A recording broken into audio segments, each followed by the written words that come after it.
Á föstudaginn þá ætlum við að flytja erindi litla rannsókn sem við höfum unnið á því hvort að íslensk heimili séu búin að undirbúa sig vel undir hamfarir eða ekki.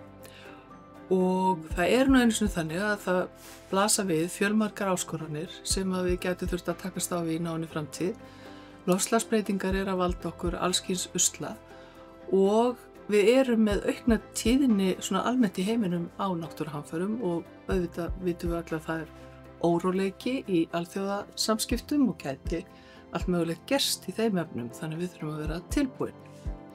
Og á allra síðustu árum þá hefur í þrígang verið farið í sérstakt átak hér á landi, svonefnt 3 daga átak sem Rauði krossinn hefur farið fyrir, en þar eru heimilin hvött til þess að búa sig undir það, að geta tekist á við erfiðar aðstæður í alltaf 3 daga þar sem að vantar vatn, rafmagn og kannski ekki að hafa aðgang að brýnustu nauðsynjum. Og við höfum gert 3 kannanir á ólíkum tímapunktum þar sem við höfum spurt Íslendinga hvort þeir séu búnir að vinna heimavinnu og séu tilbúnir.